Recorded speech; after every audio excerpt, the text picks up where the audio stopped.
नहीं।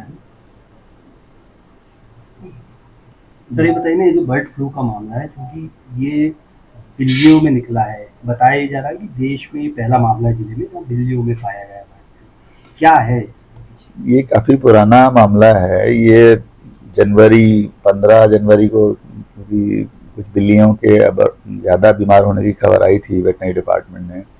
उस समय सैंपल लेकर के लैब भोपाल भेजे गए थे। उसके बाद 22 को ही लिए गए। तो थोड़ा सा एबनॉर्मल जब ये लगा तो फिर वहाँ से भोपाल से जो लैब की टीम आई, उन्होंने 31 जनवरी को बर्ड्स के जो मतलब मुर्गियों के सैंपल लिए। उसके बाद जब उनकी रिपोर्ट 9 फरवरी को आई, जिसमें कि 3 बिल्लियाँ H5N1 का वायरस उसमें मिला, जिसको आप बर्ड फ्लू बोल रहे हैं।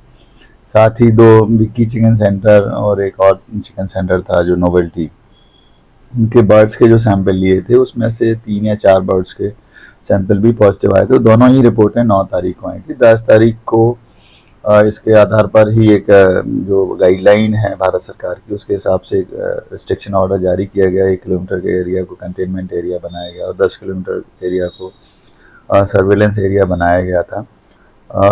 इसमें नियम ये होता है कि 1 किलोमीटर एरिया में इस तरह की जो पोल्ट्री या पोल्ट्री से जुड़े हुए उत्पाद हैं वो उसमें अवेलेबल नहीं होने चाहिए। इसके कारण उस समय 750 मुर्गियों की कलिंग की गई थी और लगभग 38,000 अंडे विनष्ट किए गए थे। उसके बाद जो उसका सोर्स था, जो पोल्ट्री चिकन सेंटर्स थे, एक पोल्ट्री फार्म था बड़गोना विलेज है मोके ब्लॉक में, वहाँ पर भी हम लोगों ने सैम्पलिंग कराई थी।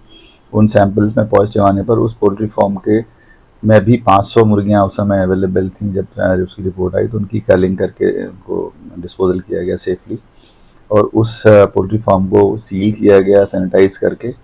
रिपोर्ट गवर्नमेंट ऑफ इंडिया और गवर्नमेंट ऑफ एमपी को भेजी गई है। ये जो आपने बात की कि बिल्लियों में कैसे म्यूटेट हुआ, ये बिल्कुल सरप्राइजिंग तो है, क्योंकि जो बिल्ली के पालने वाले लोग थे वो चिकन वाला भी काम करते थे। तो वो कच्चा चिकन जो उन्होंने खिलाया, डॉक्टर्स के कहने के अनुसार, कि वो जो कच्चा चिकन बिल्लियों ने खाया उसके आधार पर वो बिल्लियों में उसका वायरस गया, उसमें पॉजिटिव रहा।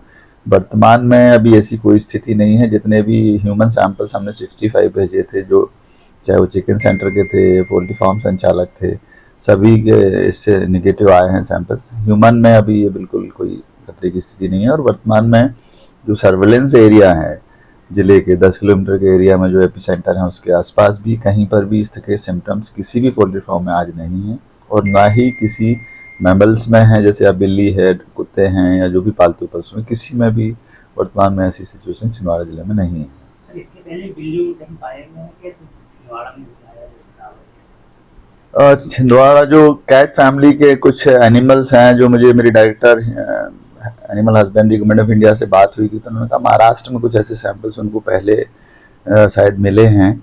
उसके आधार पर गवर्नमेंट ऑफ महाराष्ट्र ने जो भी काम किया हो उसका मुझे आइडिया नहीं है। बट छिंदवाड़ा में जब से हमें जैसे ही पता चला था, सेम डे, बल्कि हमने नाइट में ही कलिंग और उसका सीलिंग या सैनिटाइजेशन की कार्रवाई प्रारंभ कर दी थी। छिंदवाड़ा पूरी तरीके से सेफ है, अभी ऐसी कोई सिचुएशन नहीं है। मेरा आपके माध्यम से ये भी कहना है कि केवल छिंदवाड़ा जिले में ही रेस्ट्रिक्शंस हैं जो अभी लगभग खत्म होने की स्थिति में है। 21 डेज का उसमें रेस्ट्रिक्शन पीरियड होता है, वो खत्म होने की हालत में आ रहा है। क्योंकि 10 तारीख को हमने रिस्ट्रिक्शन ऑर्डर जारी किया था, सैंपल उस समय रिपोर्ट आई थी, तो 10 के बाद 21 डेज उसके हो जाएंगे 2 तारीख को।